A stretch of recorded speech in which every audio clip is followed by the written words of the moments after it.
Hey, what it do, YouTube? It's your boy Q, and we have a whole new slew of changes for Apex Legends for Season 16, from Legend Select, classes, and as we're going to be talking about today, an anticipated shift in the meta. Now, I do want to clarify up front in this video that this is a channel where we do cover a lot of ALGS news, updates, and things like that. So this video in particular is going to be really more skewed specifically towards ALGS play, or even just competitive Apex play in its own right. So this isn't going to be about your average pub or ranked lobby, all right? And I'll explain a little bit later when we get to explaining the difference in legend classes and perks for those classes, where that differentiates, all right? But before we get into that, we have been long awaiting a Seer nerf. And not only are we going to be getting a change to Seer, but we're going to be seeing a few other legends getting some changes here as well. So before we talk about the legend selects and the actual classes, let's talk about some of these legend changes, all right? So as far as some of these legend changes here, let's kind of dig into things here. It looks like Seer and Bloodhound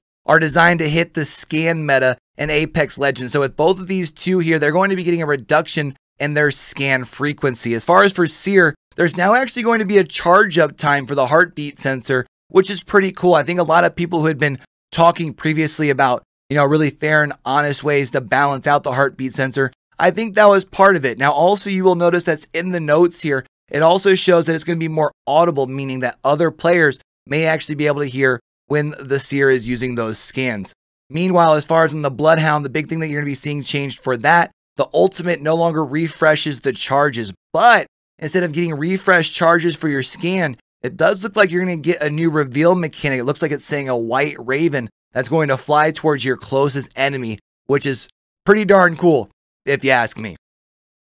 Now, as far as our other notes in here, it does look like Wraith is going to be getting a buff, as well as Pathfinder. Both of these characters, really good for as far as some of those micro rotation. Looks like Apex is really trying to help them out, maybe trying to alleviate some of that pressure off of the Valkyrie. It looks like Wraith's portal will double in distance, and the Wraith will also be moving faster during the portal as well. And Pathfinder's zipline is going to have some increased range and some speed as well.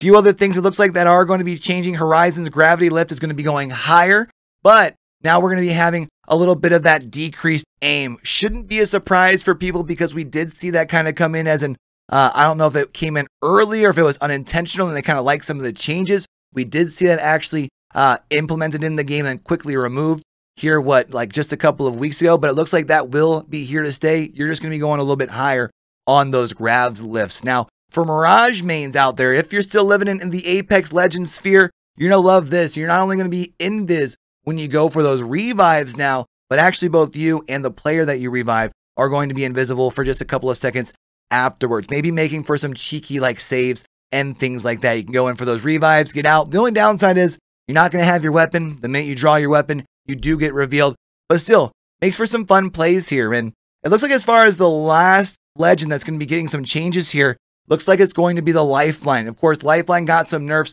not too long ago. Haven't really seen the Lifeline getting played too much. It looks like, though, as far as for Lifeline, the biggest thing that's getting changed is the care package is going to drop faster, which is a small change. But when we talk about some of the things coming down the pipeline, as far as with some of these legend classes and things like that, you can kind of understand why that change is coming, right? So now that we know a few of the changes coming to the specific legends, let's talk about this new class system, right? Because in Season 16, we are going to be introduced to legend classes, 5 of them to be exact, each of them having different perks and benefits as well. And what's going to be interesting, I think, is this is going to really open up the meta, because I think when you look at things as far as on your traditional comp play, you'll have some restrictions as we talk further along, but I think you'll see that some teams, depending on their play style, will be able to actually really benefit from this here. So before we talk about some of these team comps, let's talk about the 5 different legend classes,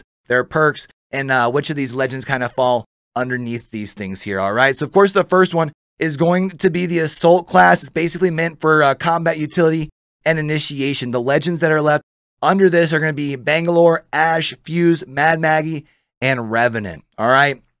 Now, when we look at the perks here, they get to access a secret compartment of weapon supply bins. It contains 4 smart loot attachments for you or your teammate's current loadout. Now, what's cool is it's going to help you load a little bit quicker, get some better attachments for your guns, There's also a secret attachment that if no one on your team has a weapon, it's actually going to drop a weapon with 2 attachment for that weapon in particular, which is pretty darn cool in my opinion.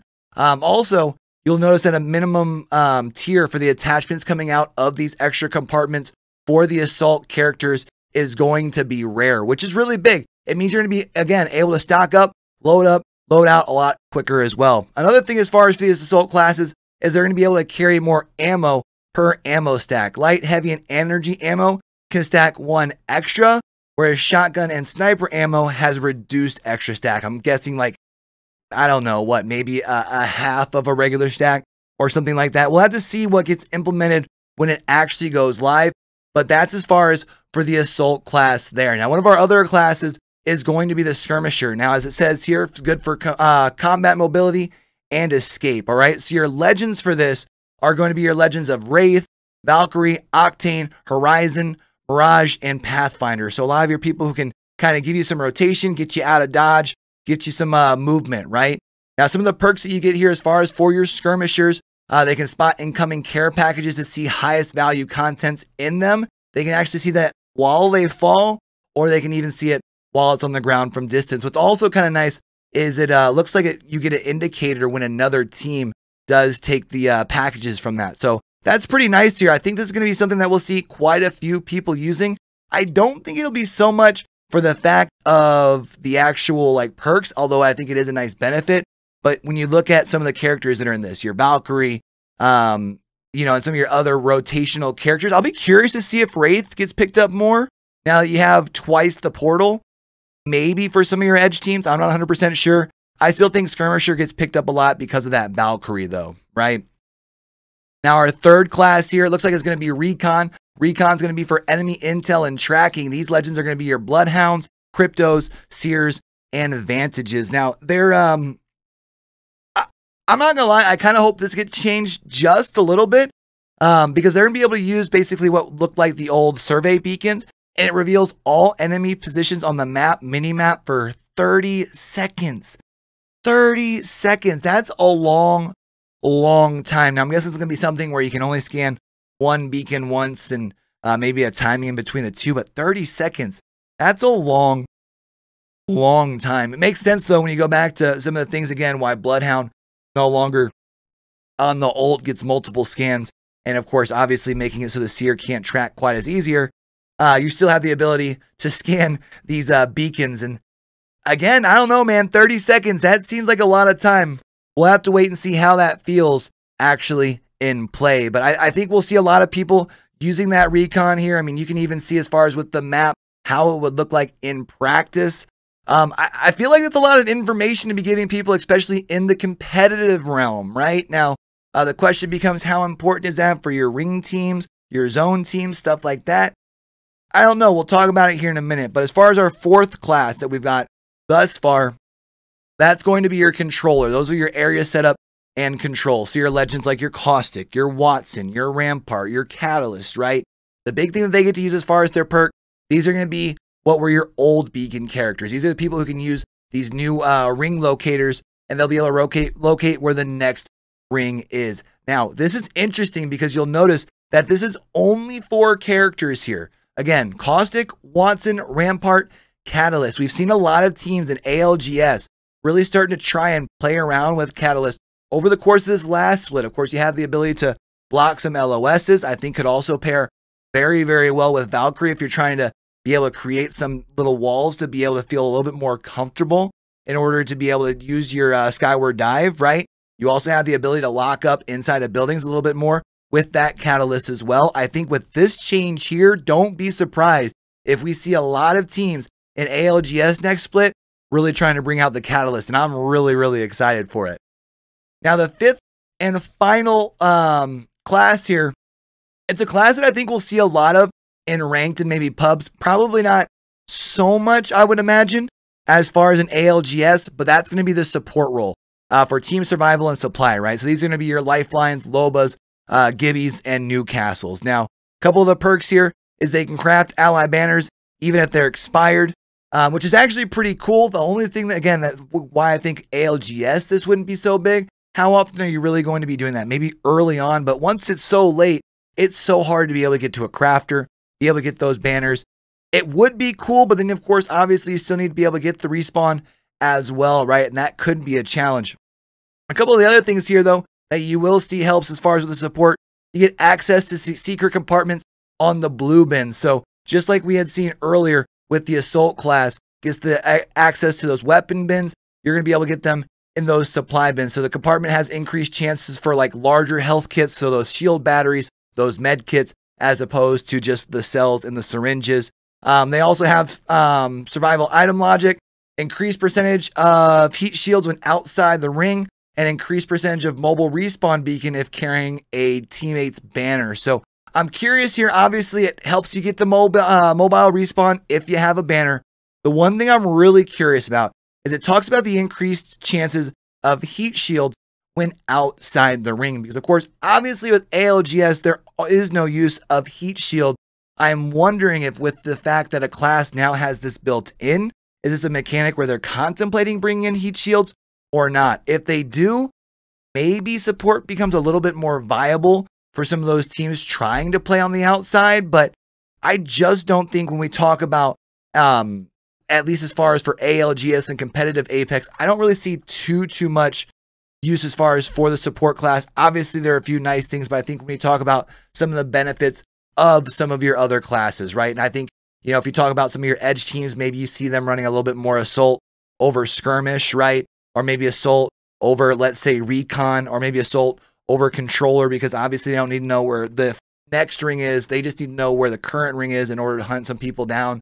But I would imagine what we are going to be seeing, at least when it comes to ALGS, right?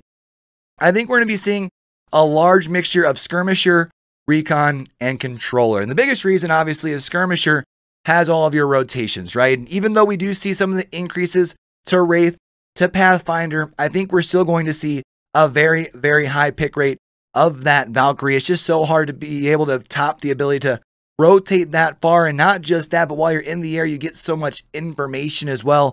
Trying to find a landing spot when you're coming in, it's a lot of information. It's hard to pass up.